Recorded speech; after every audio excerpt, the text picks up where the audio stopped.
palavra divina. Como é que a gente pode dirigir a vida de maneira firme, inequívoca, segura, somente através de uma palavra em que podemos colocar a nossa confiança? É interessante ver Josué lá no fim da sua vida, olhando para trás. Capítulo 23, verso 14, ele vai direto e diz: olha, vocês sabem lá no fundo do coração e da alma que nenhuma das palavras que o Senhor falou falhou até o dia de hoje. Por isso, pense bem na sua vida e preste atenção à palavra divina, pois é uma palavra que dirige o caminho, uma palavra que garante a nossa situação futura, porque a palavra divina é segura.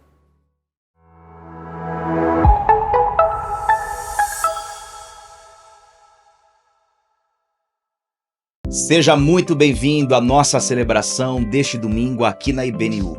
Eu gostaria que você se juntasse conosco para adorarmos ao Senhor, celebrarmos a sua presença e refletirmos numa palavra profunda sobre as Escrituras. Mas antes disso, já se inscreva aqui no nosso canal, ativando o sininho, deixe o seu like e compartilhe esse conteúdo para que ele alcance os seus amigos e os seus conhecidos, tá certo? Vamos então celebrarmos juntos.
Chegamos no nosso momento de gratidão e eu queria em especial hoje te convidar a refletir comigo sobre as pessoas que Deus coloca na nossa vida, as pessoas que passam ao nosso redor. Eu sou muito grato pela família, pelos amigos, pelos colegas de trabalho que eu conheci, que eu convivo. São pessoas que me ajudam a ser alguém melhor, são pessoas que me trazem um ombro amigo na necessidade, que choram comigo, que riem comigo. E me lembra muito da Escritura, que diz que como o ferro afia o ferro, o homem afia o homem. A gente não foi feito para viver sozinho, né? Já dizia a música, é impossível ser feliz sozinho. Nós somos feitos para ser em comunidade. O nosso Deus é um Deus de comunhão, né? É um Deus triuno, de 3 em 1. Então, nós que somos feitos à imagem e semelhança dele, não podíamos ser diferentes. Nós somos feitos para viver em comunhão e em união. E nessa união a gente acaba aprendendo e se divertindo e crescendo muito um com o outro. Então, nesse momento de gratidão, eu queria agradecer a Deus pelas pessoas que Ele colocou na minha vida e te convidar também a refletir sobre isso, sobre as pessoas que você tem ao seu redor, com quem você pode contar e também quem você pode ser um ombro amigo na necessidade. Amém.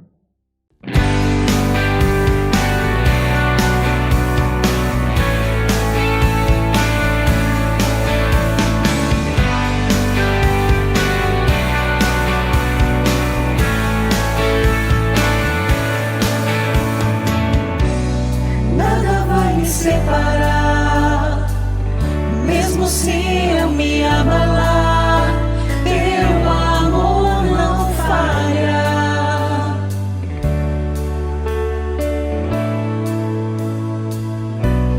Mesmo sem merecer, tua graça se derrama sobre mim, teu amor não falha.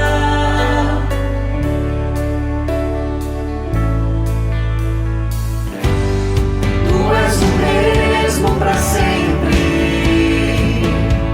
teu amor não muda. Se o choro dura uma noite, a alegria vem pela manhã.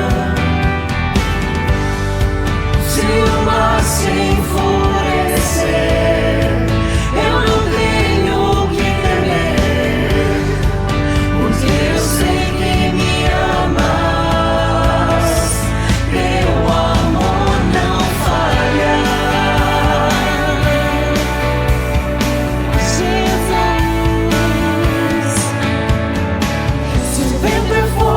Profundo mar, tua presença vem me amparar, porque teu amor não falha. Oh Jesus, difícil é o caminhar. Nunca pensei que eu fosse alcançar, mas teu amor não falha.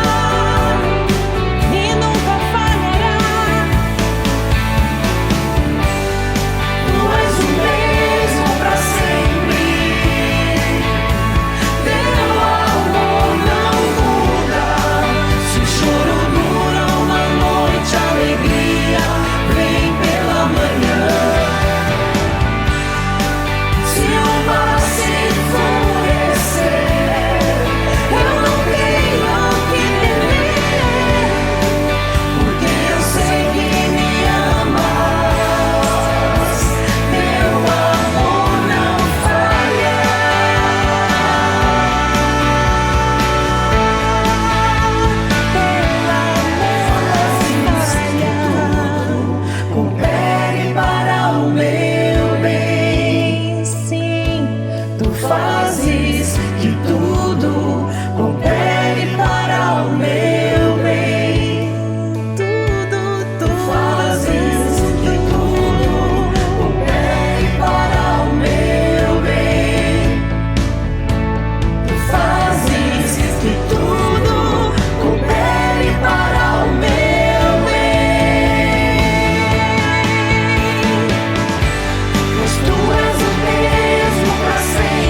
Olá pessoal, nesse momento eu gostaria de convidar vocês a pensar também um pouco sobre o que tem acontecido no mundo, mas eu creio que Deus tem esse coração de amor, de estar com cada um, de estar estendendo a mão às pessoas. E lá no Japão, por mais que a gente pense que tudo é tecnológico, que as coisas são modernas, a realidade também lá não é tão bonita assim quando a gente encontra as pessoas na rua. Tem pessoas passando fome, tem pessoas dormindo na rua, tem pessoas sofrendo lá. E eu gostaria de estar orando por todas essas pessoas, para que Deus possa estar estendendo a mão sobre elas e que para que Deus também esteja falando com o nosso coração, para que possamos receber a cura de Deus, para que possamos levar essa cura às outras pessoas. Pai querido, eu quero agradecer porque eu posso estar hoje ao teu lado, posso estar recebendo esse teu amor, esse teu carinho. E eu peço para que o Senhor possa estender esse amor e carinho a todas as pessoas, mas que comece por nós, ó Deus. Que essa cura, além de sabermos que o Senhor oferece essa cura, mas que nós possamos aprender a abrir o nosso coração também para receber essa cura, porque muitas vezes nós resistimos à tua vontade, ao teu amor e ao teu carinho, e muitas vezes sem saber acabamos fazendo isso. Esteja conosco, peço que abençoe a cada pessoa aqui e que o Senhor esteja estendendo essa tua mão a eles, para que nós possamos aprender contigo a como estender a mão às outras pessoas. Cuida de cada um de nós, cuida da nossa saúde, cuida das pessoas ao nosso lado, para que possamos, ó Deus, ser também bênção na vida dessas pessoas. Esteja conosco, esteja com cada um aqui e que o mundo possa conhecer o teu amor cada vez mais. É o que eu te peço agora e agradeço por esse amor teu que é incondicional e que se estende a todos. Em nome de Jesus. Amém.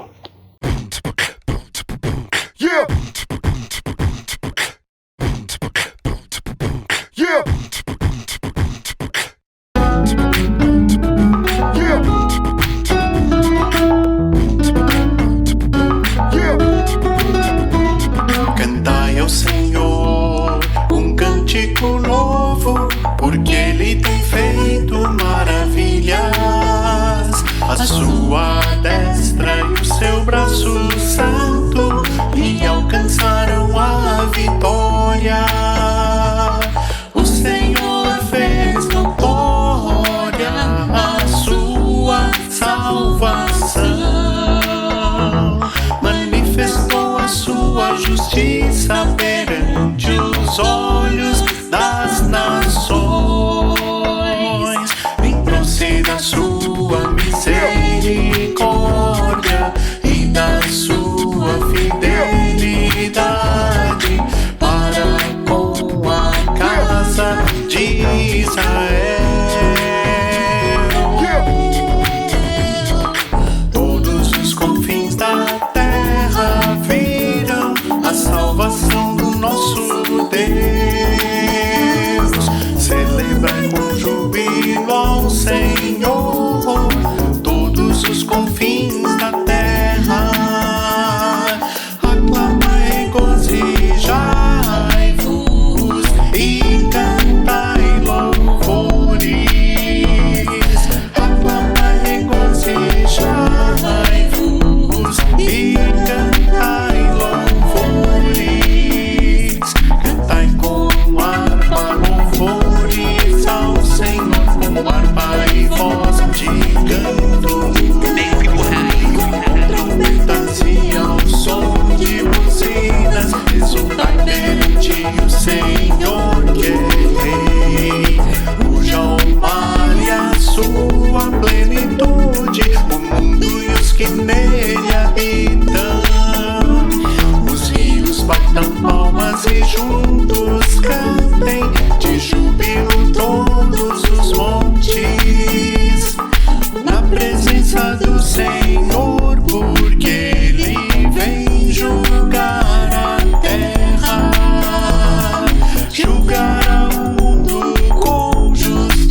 porque Ele tem feito maravilhas. A sua destra e o seu braço santo lhe alcançaram a vitória. Cantai ao Senhor um cântico novo, porque Ele tem feito maravilhas. A sua destra e o seu braço santo lhe alcançaram a vitória. Lembrou-se da sua misericórdia e da sua fidelidade para com a casa de Israel. Cantai ao Senhor um cântico novo, porque Ele tem feito maravilhas. A sua destra e o seu braço santo lhe alcançaram a vitória. Cantai ao Senhor um cântico novo, porque Ele tem feito maravilhas.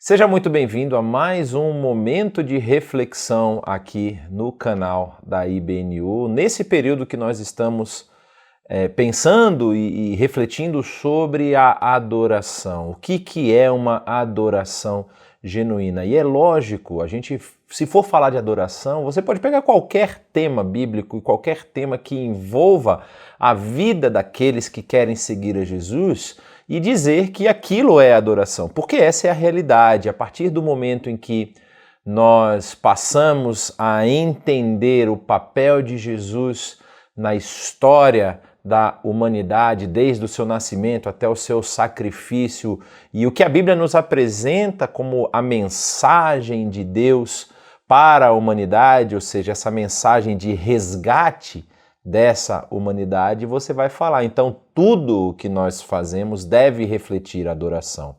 Mas isso não reflete a realidade. Isso não é um exemplo claro do que nós vemos no nosso dia a dia, porque as dificuldades, as lutas, os embates, as decepções, as frustrações, eles acabam minando o nosso desejo de ter uma vida de adoração. E a gente não pode dizer ou afirmar aqui que você deixa de ser um adorador por conta disso, mas com certeza eu imagino que você já passou por isso, que você já passou por momentos de frustração, de angústia, de lutas internas e às vezes o seu sentimento de adoração ficou um pouco prejudicado. Às vezes até dúvidas pairaram na sua cabeça. Às vezes você olhou e falou assim, será que esse Deus que tantas pessoas pregam, cantam e dizem servir, dizem viver sob a sua presença, será que esse Deus é esse Deus todo-poderoso mesmo? Por que a minha vida ela é tão cheia de dificuldades, de questões negativas, de problemas de relacionamento, de problemas financeiros? Por que tudo isso está acontecendo comigo? E a realidade é que talvez a nossa perspectiva e principalmente a nossa expectativa a respeito do que é adorar e do que é seguir nos passos que o próprio Senhor Jesus colocou aqui para nós seguirmos, ela está um pouco deturpada. E não deturpada nas consequências, nos efeitos, nos resultados dessa vida, mas deturpada naquilo que eu devo me transformar para ser um genuíno seguidor de Jesus e um genuíno adorador. Então, por isso, hoje eu queria conversar um pouco a respeito do tema memória presente, bênção permanente. E eu quero falar sobre um salmo importante, um salmo que faz parte de uma coletânea de adoração do 4º livro dos Salmos. Vocês sabem que o livro dos Salmos ele tem uma divisão em 5 tomos e existe até uma discussão a respeito do porquê dessa divisão, mas é a forma como os registros finais, ou seja, os rolos finais dos Salmos que foram encontrados e foram utilizados durante muitos anos na tradução bíblica, foram achados. Havia esses 5 tomos nos Salmos e esse é o conjunto que, a partir ali do capítulo 100, o Salmo 100, o famoso, vira até música, corinho famoso, celebrai com júbilo ao Senhor todos os habitantes da terra. E o Salmo 103, ele é um desses salmos, mas ele é um salmo que carrega uma mensagem muito importante, uma mensagem que começa com um convite muito especial. E é esse convite que eu queria fazer para você a partir de agora. Que você fizesse o que nós chamamos de inventário. Uma lista, um documento mental a respeito das bênçãos que Deus derramou na sua vida. E você vai perceber ao longo da nossa análise desse salmo que as bênçãos muitas vezes não vêm embrulhadas num papel brilhante, dourado, com um laço vermelho. Nem sei se dourado com vermelho combina, mas não é muito a minha área, essa área de cores. Mas não sei se você talvez está pensando que toda vez que se fala de bênção, tem que ser algo chamativo, tem que ser algo que cresce nos olhos, que enche os nossos olhos de alegria. Às vezes as bênçãos, elas vêm escondidas. Já ouviu falar daquele ditado que os menores frascos muitas vezes guardam os melhores perfumes? Eu tive uma experiência muito interessante com isso numa dessas nossas viagens ao Oriente Médio, e nós visitamos a cidade da Turquia, de Istambul, perdão, a cidade de Istambul, na Turquia. E em Istambul existem alguns mercados que são muito famosos, o Gran Bazar, que é aquele mercado que tem mais de 1000 lojas, e tem um outro mercado que é um pouco menor, que é chamado do Mercado das Especiarias, ou Mercado Egípcio. E nesse mercado egípcio havia uma lojinha que vendia todas os quitutes turcos, aqueles Turkish Delights que são chamados, né, os doces turcos, que muitos deles são feitos de gelatina com açúcar. E lá havia de todo tipo, havia com pistacho, havia com castanha, havia de sabores variados e diferentes, mas lá eles também vendiam essências. E numa dessas viagens eles tinham algumas essências com nomes conhecidos, musk, rosas e tudo mais, e eram cilindros enormes, grandes cilindros, e quando você perguntava o preço, não era vendido no cilindro, era vendido em pequenos vasos. E um pequeno vaso, bem pequeno, já começava aí na ordem de $25, $30. Eu falei, o quê?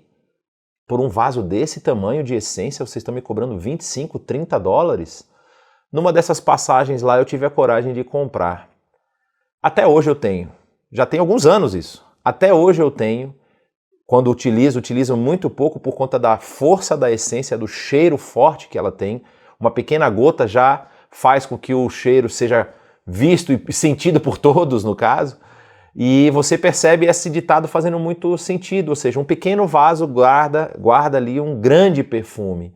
Às vezes as bênçãos são assim. As bênçãos elas vêm em pequenos itens, em pequenas coisas que nós não damos tanta atenção, mas elas são grandiosas na nossa vida. Por isso eu convido você, nesse momento, a ler comigo o texto que está lá no Salmo 103. E ele vai começar dizendo justamente isso, que também vai ser o início do Salmo 104, não é? A mesma frase no 103 e no 104, que diz, bendiga o Senhor a minha alma. E no caso do 104 tem até, na verdade, a mesma frase, bendiga o Senhor a minha alma, porque havia uma versão antiga que falava bendize, ó minha alma, ao Senhor, que era uma inversão da frase aqui. E continua o Salmo 103 dizendo, bendiga o Senhor todo o meu ser, Bendiga o Senhor a minha alma, não se esqueça nenhuma de suas bênçãos.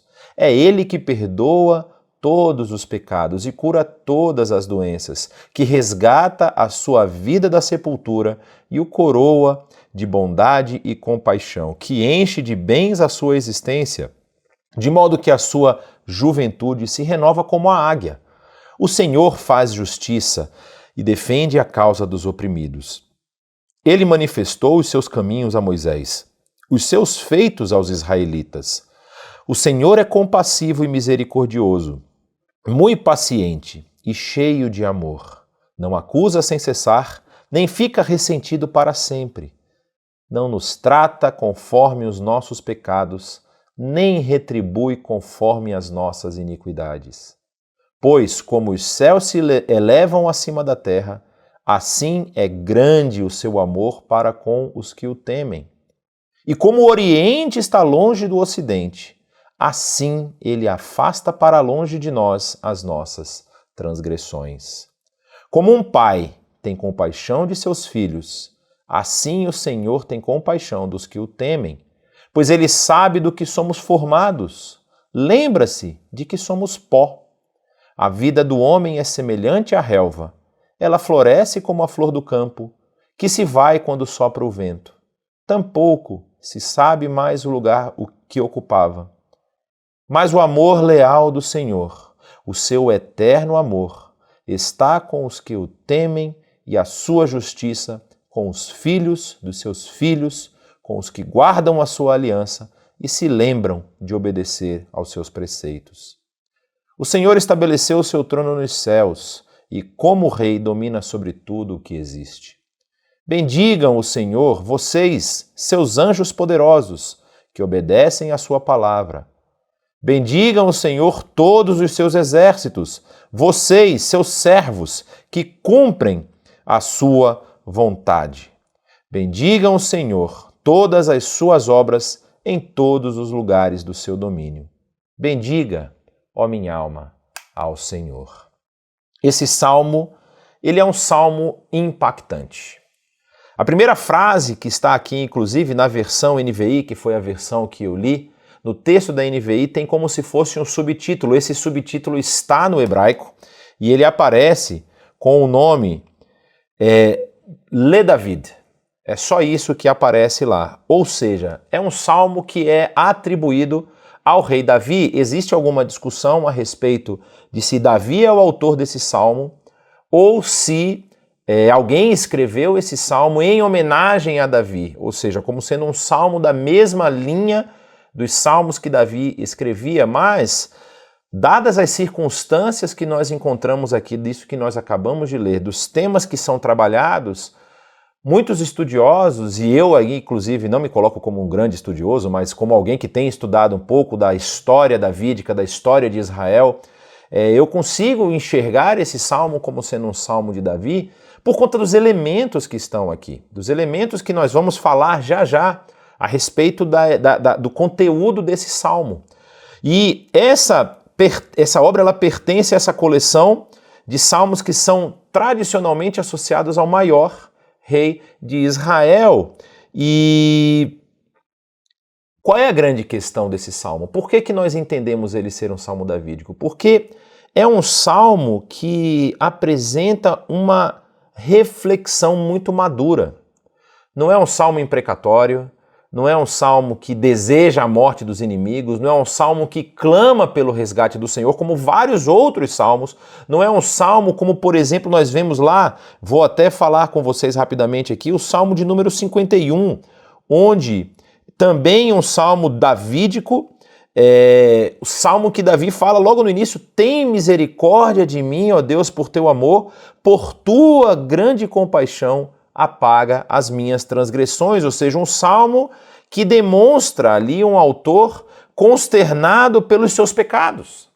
Esse salmo, ele vai um pouco além. Ele reconhece o amor leal do Senhor e a sua misericórdia. Por isso ele aparenta ser um salmo do final da vida de Davi. Um salmo do final do período em que Davi estava reinando. E Davi olha para trás, vê os seus feitos, vê os seus erros e consegue expressar um louvor genuíno do fundo do seu coração aqui, indicando essas questões, essa questão que envolve o Deus misericordioso, o Deus que não pune segundo as nossas transgressões, mas um Deus que é perene, que é constante, que sempre está pronto a nos abençoar. Então, esse contexto que eu estou passando para vocês é para colocar a escrita desse salmo dentro de toda a história de Israel. Se você lembrar da história de Davi, Davi possui dois momentos da sua trajetória que são extremamente impactantes, negativamente falando, que é... muitas pessoas falam assim, Davi, o grande problema de Davi foi que ele não conseguiu controlar o seu ímpeto e acabou traindo a confiança do seu amigo, dormindo com a sua mulher Batseba. O problema de Davi maior não é a traição. O problema é engendrar a morte do seu amigo, engendrar a morte do seu servo. Urias, que ali demonstrou toda a sua dedicação ao reino davídico quando ele volta do campo de batalha, e Davi quer forçar ele a ter um relacionamento com a sua mulher para esconder o seu pecado, porque ela ficou grávida. Então Davi faz um estratagema para que Urias viesse e tivesse relações com a sua esposa, e por conta disso a gravidez que seria encontrada nela fosse acusada, ou seja, fosse apontada para o próprio marido, ou seja, é o marido quem engravidou a própria mulher, não o rei. Mas Urias recusa ir dormir com a sua esposa porque os seus amigos estão no campo de batalha. E ele fica lá na casa de guarda e Davi precisa mudar a sua estratégia, falando para o seu comandante, deixa Urias na frente, na linha de frente, e quando os inimigos subirem para atacar, recue as linhas e deixe Urias morrer no combate. Isso que Davi fez. Ele pensou estrategicamente como eliminar um adversário. E esse foi o pecado que Deus apontou para Davi. Você fez isso aqui. Você matou o seu próprio irmão. E Davi se arrepende grandemente. O segundo momento da história davídica é quando ele vai fazer um recenseamento e foi orientado, inclusive, pelo seu general. Falou, meu rei, nós estamos em paz, nós não estamos em conflito. Para que nós vamos fazer um recenseamento? Para que nós vamos querer fazer essa contagem? E o que os estudiosos entendem desse texto é que Davi, na verdade, estava querendo medir a sua força, a força do seu braço, como ele era forte, como ele havia se estabelecido. E aí, o texto bíblico vai apontar que Deus pune Davi, porque depois que ele faz o recenseamento, Davi se arrepende do que ele fez. E aqui talvez a principal característica que nós encontramos no rei Davi, que faz um contraste muito grande com o rei anterior, que é o rei Saul. O livro de Samuel, 1º e 2º Samuel, tem esse ensejo, esse desejo de apresentar esses dois modelos de reino, um reino que é rejeitado por Deus e um reino que é abençoado e vamos dizer assim, é indicado por Deus, ainda que nós saibamos do começo do livro de Samuel, que a escolha de um rei é uma escolha que não agradou a Deus. Samuel vai chorar para o Senhor, dizendo que ele foi rejeitado como profeta ali, como juiz de Israel, e Deus vai falar muito claramente para ele, não é você que está sendo rejeitado, sou eu que estou sendo rejeitado. Eles estão rejeitando a mim como o Senhor deles. E essa é uma questão muito importante, porque a partir do momento que o povo escolhe isso e Deus avisa tudo o que vai acontecer com o povo, se eles realmente aceitarem uma monarquia humana e não uma teocracia, ou seja, um Deus que governa e que lidera o seu povo, depois deles avisarem tudo isso, Deus vai setar o paradigma. Ele vai falar, olha, esse rei aqui que não ouve a instrução, que não obedece os meus preceitos, eu não quero. E o espírito se afasta de Saul. Quando Davi comete os dois pecados que nós mencionamos aqui, nos dois casos, ele reconhece o seu erro. Ele não coloca o seu status de rei acima da glória do Senhor. Ele não coloca o seu status de rei acima da sua posição de subserviência ao Deus criador e sustentador de todas as coisas. Esse Deus aqui que, como o próprio salmista vai dizer, olha o que ele fala, perdoa os pecados, cura as doenças, resgata a vida da sepultura e coroa de bondade e compaixão, enche de bens a sua existência, de modo que a sua juventude se renova como a águia. Esse Deus aqui é que Davi teme. E Davi, ao saber dos dois pecados, tanto do pecado do adultério e depois morte de Urias e do recenseamento, a primeira coisa que ele faz é: vou consultar o Senhor como eu posso me retratar.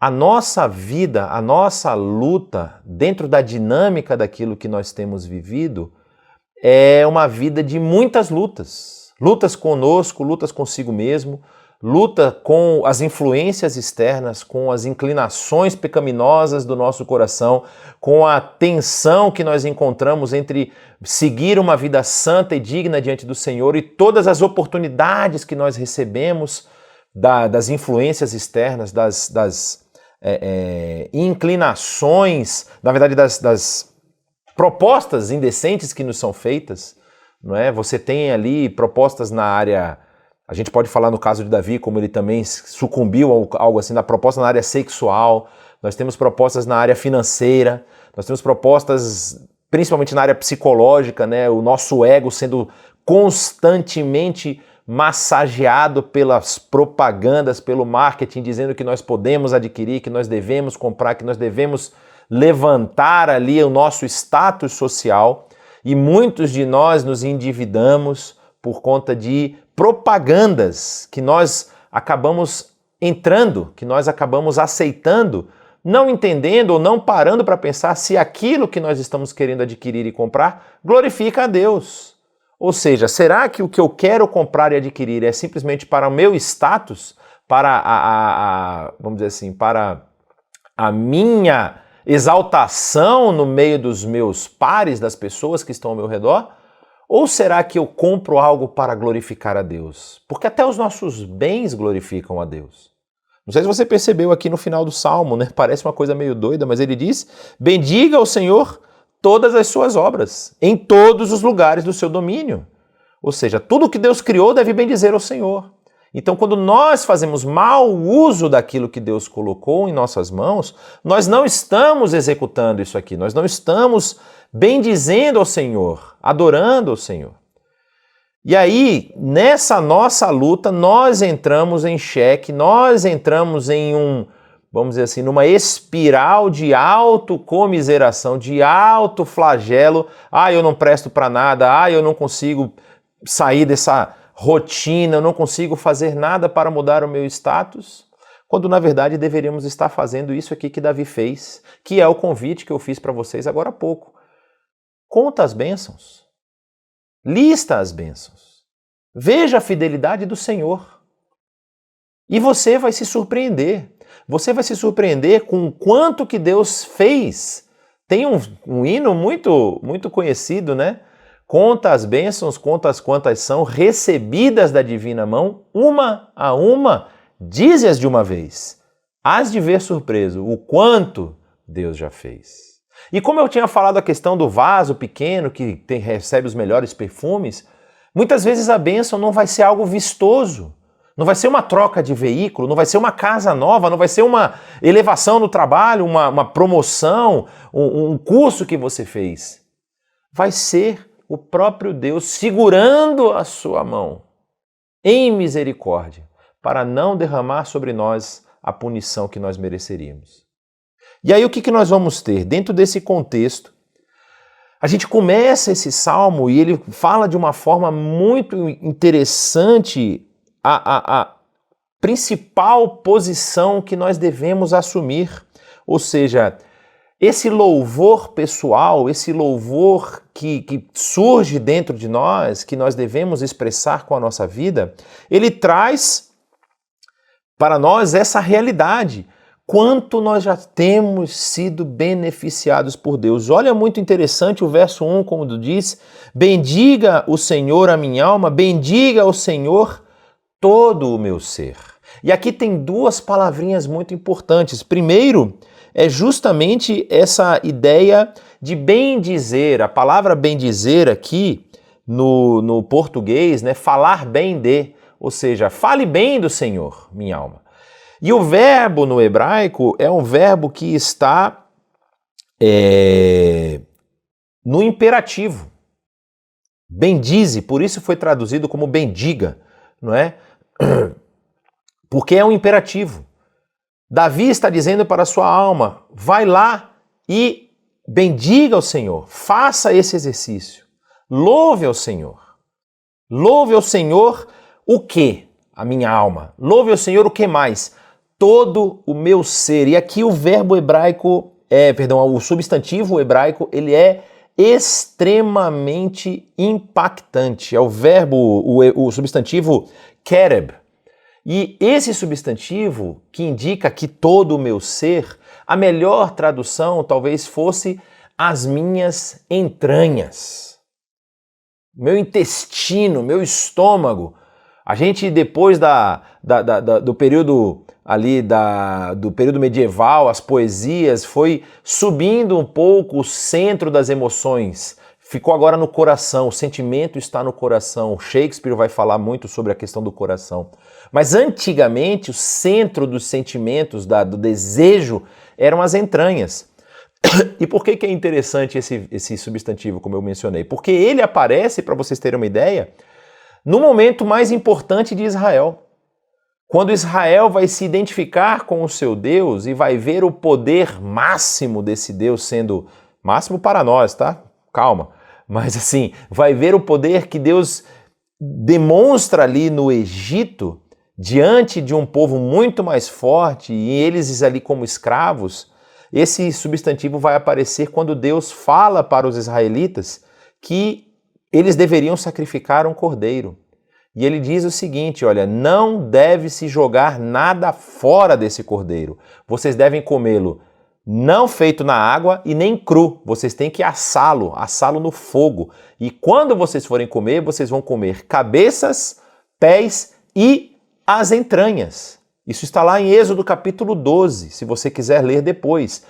Está descrito lá em Moisés falando para o povo que as entranhas precisavam ser comidas. Se não conseguissem comer o cordeiro inteiro até o dia seguinte, deveriam queimá-lo por completo, como um sacrifício, o resto do sacrifício. E é óbvio, você lembra, com o sangue desse cordeiro que foi sacrificado na Páscoa ali, foi a instituição da Páscoa dos pães sem fermento, o sangue que foi aspergido nas portas dos hebreus que estavam presos no Egito, protegeu os hebreus da passagem do anjo da morte, quando o anjo visitou o Egito e matou todos os primogênitos, Deus demonstrando ali parte do seu poder, mas para o Egito era o poder sobre a vida e a morte. Então o faraó entendeu, realmente esse Deus que os hebreus servem é maior do que os deuses do Egito, porque ele controla a vida e a morte. Então, esse substantivo é muito importante aqui. Davi está dizendo, tudo que está em mim, tudo deve bendizer ao Senhor. E ele vai elencar uma série de motivos, a gente já leu aqui. Não se esqueça de nenhuma de suas bênçãos, porque ele começa falando justamente do perdão de Deus. Se em nada você pudesse elencar na sua vida, que eu acho muito difícil, muito, muito difícil, mas se nada você pudesse elencar na sua vida como uma bênção clara de Deus sobre você, eu não prosperei, eu não consigo trabalho, eu não consigo me relacionar bem com as pessoas, não tenho nada para louvar, para adorar, para bendizer o Senhor. Se você não tivesse nada, isso aqui já seria motivo suficiente para você louvar. Ele é Ele que perdoa todos os seus pecados. No conceito antigo, na mentalidade antiga, o pecado, ele trazia a morte. Ou seja, quando você errava, e a lei de Moisés está cheio de coisas assim, há uma lei, por exemplo, muito interessante a respeito dos animais, né? Principalmente dos animais capazes de tirar a vida, como um boi, como uma vaca, mas principalmente um boi. Se você tem um boi, você sabe que ele é bravo, isso está lá em Levítico, e você não amarrar esse boi de uma forma correta, ele se soltar e matar alguém, você vai morrer. Ou seja, o seu erro causou a morte de alguém, por isso você vai pagar com a sua própria vida. Está lá na lei. Então, o pecado, ele era capaz de apontar ou de direcionar a sua vida para a morte. E Davi vem aqui e diz, ele perdoa todos os pecados. Isso já é motivo de gratidão.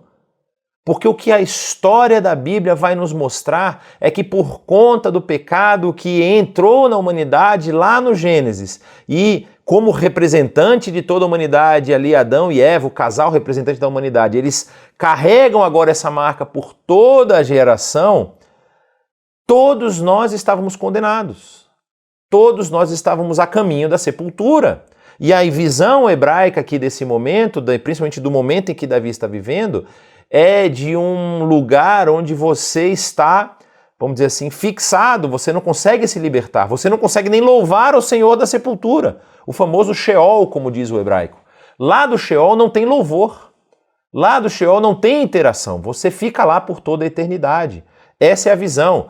Essa visão vai se desenvolver ao longo do Antigo Testamento. Daniel vai trazer a visão também dos inimigos de Deus, né? Desse dualismo que não é um dualismo equalitário, ou seja, não é que os inimigos de Deus têm força contra Deus, mas aparecem essas figuras a partir ali das profecias de Daniel. E depois no Novo Testamento, Jesus vai deixar muito claro a respeito do que ele chama de Guiena, daquele lugar de choro e ranger de dentes. Depois Apocalipse vai tratar muito disso. Todos nós estávamos caminhando para lá. Mas por conta do amor desse Deus, ele perdoa todos os nossos pecados e vai continuar. Ele também cura todas as doenças. Muitas pessoas sentem dificuldade de louvar e de adorar quando estão doentes. Quando adquirem algum problema ali na sua saúde e às vezes até problemas crônicos. Mas eu conheço histórias de pessoas que mais louvaram ao Senhor com defeitos incríveis, até congênitos. Existe um grande palestrante que roda o mundo, eu realmente esqueci o nome dele nesse momento, mas ele dá palestras de motivação em várias empresas. Ele não tem os braços e as pernas. Será que ele não tinha motivo suficiente para criticar a Deus? Como que você me fez assim? Ele louva o Senhor. Ele agradece por estar vivo. Ele agradece a Deus pelas bênçãos que Deus derrama na vida dele. Hoje, ele com certeza tem uma agenda e um passaporte mais carimbado que a grande maioria dos que estão aqui me ouvindo. Não é? Ele viaja o mundo inteiro, conhece lugares diferentes. Então, assim, existem elementos suficientes na vida dele que ele pode olhar para Deus e falar: Deus, obrigado, bendito seja o teu nome. E muitas vezes a gente, por uma gripe, por uma doença que estende um pouco mais, esquece de louvar o Senhor. Nós precisamos lembrar dos feitos do Senhor. E ele ainda fala, ele resgata a sua vida da sepultura e o coroa de bondade e compaixão. Davi aqui está falando muito da sua própria experiência. Ele, em vários momentos da sua trajetória, principalmente enquanto Saul ainda era rei, teve a sua vida colocada em risco. Teve a sua vida colocada em xeque. Talvez em alguns momentos ele até pensou que ia morrer. Você imagina o caso lá de En-Gedi, quando Saul entra na caverna para aliviar o ventre, está lá escrito em 1 Samuel, e Davi está com seus homens dentro da caverna. Ele imagina assim, rapaz, se Saul me ouvir aqui agora, se alguém der um espirro, Saul chama os guardas e nós todos vamos morrer. O Senhor o livrou da sepultura. O Senhor o preservou. Davi morre em velhice. Ele não morre numa guerra, não morre numa batalha, ele morre de velho. E assim ele pode louvar ao Senhor por conta disso, e que enche de bens a sua existência, de modo que a sua juventude se renova como a águia. Muitos de nós, muitas vezes, não damos valor àquilo que nós temos hoje. E por procurar, por buscar crescer, expandir os nossos bens e as nossas riquezas, nós podemos nos enrolar e perder a perspectiva que nós devemos ter de que Deus não nos deixa faltar nada. Ainda que falte, ainda que venha a ter uma falta material, nós temos uma certeza futura de que Deus vai nos dar tudo o que foi prometido pelo seu Filho. Nós vamos viver com Ele no reino. Apocalipse fala de ruas de ouro em Jerusalém. E Jerusalém, a rua é onde você pisa, onde passam carros, as ruas lá são feitas de ouro. Ou seja, aquilo que é mais valorizado na nossa época é para ser pisado na próxima realidade, no fim dos tempos. Então, essa realidade, ela deve sempre estar na nossa mente. O nosso louvor não pode estar vinculado àquilo que eu tenho ou àquilo que eu quero ter, que é o principal, os meus desejos, as minhas inclinações. E aqui deixa eu fazer só uma ressalva, não tem problema você querer ter uma vida melhor. Não tem problema você querer buscar uma vida melhor. Tem problema você tornar isso o alvo da sua existência. Eu só existo, eu só sou gente se eu tiver isso, se eu tiver aquilo, se eu atingir tal índice, tal status, tal posição, se eu fizer tais e tais viagens. Não, aprenda a adorar o Senhor com o que você tem hoje. Com o que você tem hoje. Talvez seja isso que está faltando na sua vida.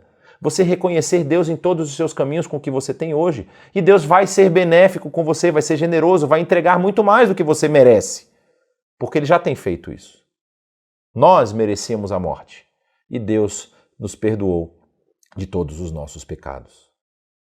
E aí o texto vai continuar dizendo: Ele manifestou os seus caminhos a Moisés, indicando o caminho que Israel deveria seguir, e os seus feitos ele fez diante dos israelitas, aqueles que caminhavam com Moisés pelo deserto e depois entraram na terra prometida a Israel, prometida também a Isaac, prometida também a Abraão, e eles vão lá ocupar a terra que Deus havia dado a eles. E Deus manifesta todos esses feitos. O Senhor é compassivo e misericordioso. Nessa trajetória nós temos vários momentos em que Deus falou: vou eliminar esse povo. E Moisés intercede e Deus fala: tudo bem, vou dar uma outra chance. Isso está descrito lá na Torá, depois você pode ler lá no Pentateuco, os 5 primeiros livros. Não acusa sem cessar. Ele não fica o tempo todo apontando os nossos erros, nem fica ressentido para sempre. O livro de Juízes fala isso de uma forma incrível. Quantas e quantas vezes Deus olha para o sofrimento de Israel e não consegue conter a sua misericórdia. Não consegue segurar a sua misericórdia.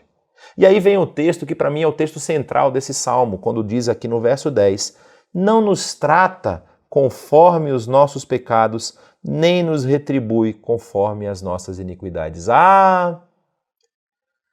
Se Deus fosse nos punir conforme as nossas iniquidades. Todos nós já teríamos sido eliminados. Porque Deus é santo, santo, santo. Com Deus não habita o pecado. Mas Deus não nos trata conforme os nossos pecados. Essa é uma realidade muito dura de aceitar. Muito difícil, porque parece que para a nossa realidade de sofrimento, de dor e de peso, Deus está nos punindo. Deus está segurando a sua mão. Existem muitas consequências dos pecados e das falhas que nós cometemos que nós precisamos enfrentar, sim. Mas Deus não permite que todo o peso do pecado e da nossa falha recaia sobre nós. Ele é misericordioso. E o texto continua: pois como os céus se elevam acima da terra, assim é grande o seu amor para com os que o temem. E aí ele ainda diz mais: como o Oriente é longe do Ocidente, assim ele afasta para longe de nós as nossas transgressões. É como se ele esquecesse do que a gente fez. É como se ele mandasse isso para longe da nossa presença, para que nós não venhamos a ser expostos constantemente à nossa falha. Nós cometemos falhas, nós cometemos erros. Qual é o nosso papel? O que nós devemos fazer? Nós devemos pedir perdão. Nós devemos genuinamente nos arrepender. E nós devemos continuar caminhando. Não devemos ficar presos com peso na consciência. Ai, meu Deus vai me punir, ele vai lembrar disso. O texto diz, ele lança para longe as nossas transgressões. Por isso, pare de se culpar. Pare de ficar achando que o que você tem sofrido, se você tem passado por alguma dificuldade e sofrimento, é resultado de um pecado que você cometeu lá atrás. Se você pediu perdão genuinamente, o próprio Deus esqueceu isso. E Ele quer continuar caminhando com você. Então esqueça, siga a própria vida. Se tiver consequências, assuma as consequências, mas siga louvando e adorando o Senhor. Não volte aos caminhos do erro. Corrija o erro e siga na direção dos ensinamentos e dos preceitos de Deus. Olha o que o texto vai falar sobre esse Deus. Como um pai tem compaixão de seus filhos, assim o Senhor tem compaixão dos que o temem. E o motivo é muito claro. O motivo para essa compaixão está logo no verso seguinte: pois ele sabe do que somos formados, lembra-se de que somos pó. Como pó, nós podemos voltar a ser pó instantaneamente. Foi quase como o Thanos aqui da série da Marvel, né? Que estala o dedo e metade vira pó. Deus pode fazer isso. Ele lembra que nós somos pó. Ele lembra que foi do pó que ele formou a gente. Ele sabe das nossas limitações e das nossas dificuldades. E aí o salmista utiliza até uma poesia muito bonita aqui para indicar a perspectiva de Deus a respeito da vida do homem. Porque do ponto de vista de Deus, quem é o homem? Quem sou eu? Quem é você que me ouve aqui? Quem somos nós diante do Deus criador e sustentador do todo o universo? Eu fiz uma analogia uma vez que eu acho muito válida para esse tipo de pensamento e de análise. Você pega um barbante de, sei lá, 10 quilômetros de barbante. E você amarra ele numa ponta e estica ele por 10 quilômetros. Se esse barbante esticado, os 10 quilômetros, fossem o período de existência que nós temos até o ano de 2025, desde a criação do mundo até o ponto que nós vivemos hoje, o que seria a sua vida nesse barbante? Quanto desse barbante a sua vida ocuparia? Nós podemos dizer que seria um tracinho no barbante. Seria um pequeno sinal no barbante. Olha o que ele vai dizer aqui. A vida do homem é semelhante à relva. Ele floresce como a flor do campo. E aqui parece que ele está usando aquela analogia do dente de leão. Já viu o dente de leão? Que é aquele matinho que surge, que tem um monte de pininhos para fora. Porque ele diz o seguinte, que se vai quando o vento sopra. Tampouco se sabe mais o lugar que ocupava. A partir do momento que bate o vento naquele negócio, ele sai voando, ele some no meio da relva. Ele some no meio do gramado, ele some no meio do mato. E ninguém nem lembra qual era a posição que aquilo ali estava. Ele está falando que essa é a melhor exemplificação da vida. Ou seja, nós passamos aqui por um pequeno pedaço de tempo. E ainda assim, o amor leal do Senhor, o seu eterno amor, esse amor leal que o hebraico traduz a palavra hesed, é a palavra que é um amor de uma fidelidade que não se rompe. É o amor que Deus demonstrou com Abraão lá em Gênesis capítulo 15, ao passar no meio dos animais abertos e deixando Abraão dormindo. Eu tenho a palavra aqui. Eu vou garantir a minha palavra. Eu vou garantir que vocês vão cumprir os meus propósitos. É esse amor leal, o amor eterno, que está com os que o temem, e a sua justiça com os filhos dos seus filhos, falando da bênção geracional, a bênção de Deus que cai sobre a figura do patriarca e é derramada na vida dos filhos. Você, meu querido e minha querida que estão aqui, se você já é pai, se você já é mãe, você tem a oportunidade de ser canal de bênção para a sua família, quando você entende quem é o Deus que você adora. Se você entrega essas suas dificuldades, lutas, anseios, medos ao Senhor, e você passa a adorá-lo a partir desse inventário que você fez do que Deus já entregou na sua vida, você se torna um canal de bênção para os seus descendentes. E ele diz, a sua justiça com os filhos dos seus filhos, com quem? Com os que guardam a sua aliança e se lembram de obedecer aos seus preceitos. Uma vida de adoração passa por isso, por reconhecimento da ação de Deus na nossa vida. Reconhecimento da ação de Deus na nossa história, a nossa história que começa lá na concepção, a história que é carregada pelos meus pais, pelos meus avós, pelos meus bisavós, toda a trajetória que vai se desenvolvendo até eu chegar onde eu estou.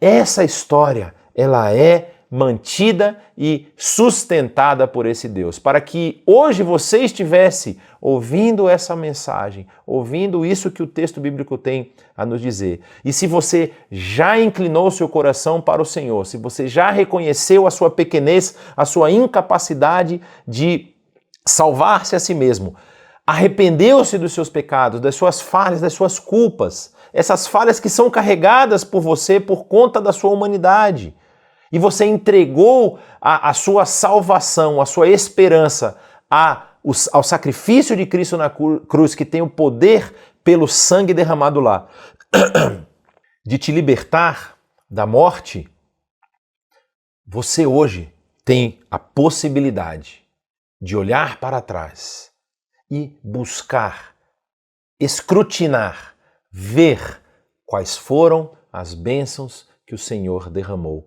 para que você chegasse hoje aqui. Talvez essa não seja a sua realidade. Talvez você está ouvindo uma mensagem porque você está numa situação de desespero. Talvez você estava buscando alguma coisa e você falou de bênçãos eternas. Como que isso funciona? Como que a gente consegue ter essa bênção permanente?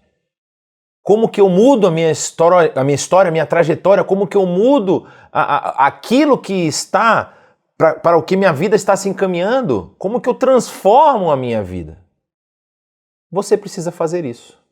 Você precisa olhar para a sua vida. Você precisa olhar para trás. Você precisa buscar na sua vida os elementos que apontam para essa bênção de Deus. Renovar a sua memória. Relembrar os feitos que Deus realizou na sua vida. Às vezes não vão ser coisas grandiosas. Nossa, realmente eu não merecia aquela promoção e ganhei. Nossa, de repente eu botei lá numa rifa do supermercado, ganhei um carro. Nossa, eu fui liberto da morte, quase atravessando a rua, não vi o ônibus freou em cima. Às vezes vão ser assim, nossa, eu falhei com alguma pessoa, eu falhei com um amigo e com uma amiga, e ela teve misericórdia e me perdoou. Nossa, eu tive pensamentos muito obscuros, eu tive pensamentos até de morte, mas por algum motivo esses pensamentos saíram da minha cabeça. Tudo isso aponta para as bênçãos de Deus na sua vida. E você tem que estar atento a isso. E aí diz o final do texto, o Senhor estabeleceu o seu trono nos céus e como rei domina sobre tudo o que existe. Ele é o Senhor de toda a história. Por isso o meu convite para você nesse momento é esse, o que o texto vai finalizar aqui. Bendigam o Senhor, vocês, seus anjos poderosos. Nem os seres celestiais estão fora da esfera de poder do Senhor e desse chamado de adoração. Isaías 6 fala ali com muita clareza a respeito dos serafins que continuamente diante do Senhor cantavam Santo, Santo, Santo é o Senhor dos exércitos, toda a terra está cheia da sua glória, a sua glória que é demonstrada na criação. Esses seres também louvam. E são convidados aqui a bendizer o Senhor. Vocês que obedecem à sua palavra, ou seja, os anjos que estão sujeitos a obedecer à palavra do Senhor. Bendigam os exércitos do Senhor. Todos, ou seja, bendigam o Senhor todos os seus exércitos. Vocês, seus servos, que cumprem a sua vontade. Nós que estamos aqui, que fazemos parte dessa família e que entramos no exército do Senhor, com esse exército que luta contra as trevas, que tem uma vitória final garantida, nós somos convocados a bendizer o Senhor. E por final, bendigam o Senhor todas as suas obras e em todos os lugares do seu domínio. Bendiga o Senhor a minha alma. Esse é o meu convite para você. Que você bendiga o Senhor. Que você encontre na sua vida e na sua trajetória os elementos que apontam para as bênçãos de Deus sendo derramadas na sua vida. Quando a memória está presente, a bênção é permanente. E ainda que você enfrente intempéries, lutas, dificuldades, medos, ansiedades, no momento em que você deposita tudo isso aos pés do Senhor e você bendiz o seu nome, você é inundado de paz. E você vai continuar vivendo sobre essa constante bênção de Deus. Que Ele o abençoe, que você possa fazer isso todos os dias da sua vida.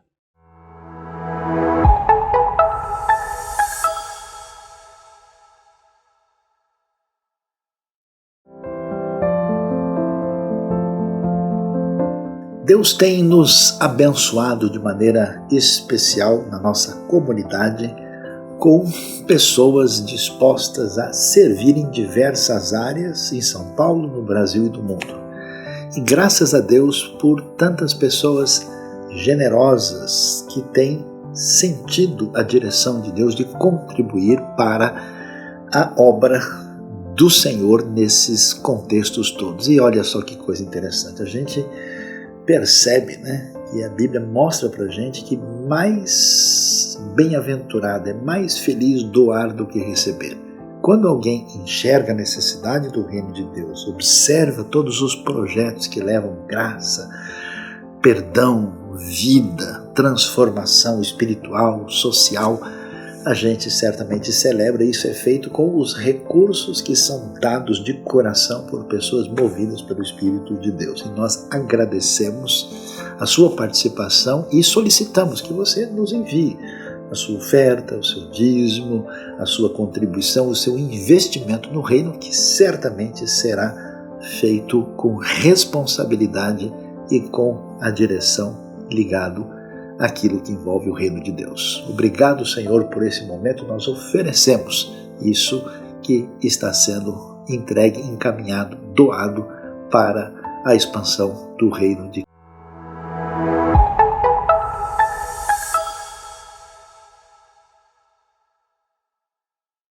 E chegamos ao final de mais uma celebração. Foi muito bom ter você com a gente. E não para por aí, porque tem muita coisa acontecendo durante a semana aqui no canal da IBNU.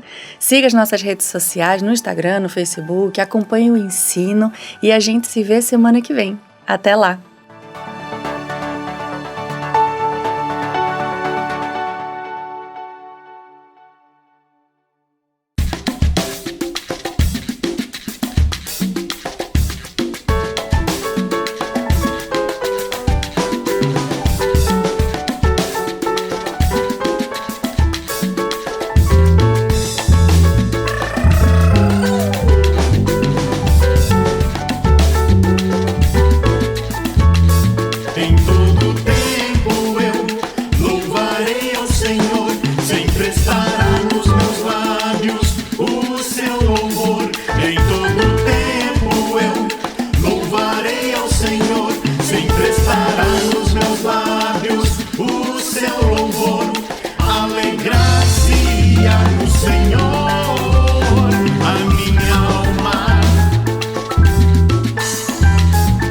Alegrar-se-á no Senhor.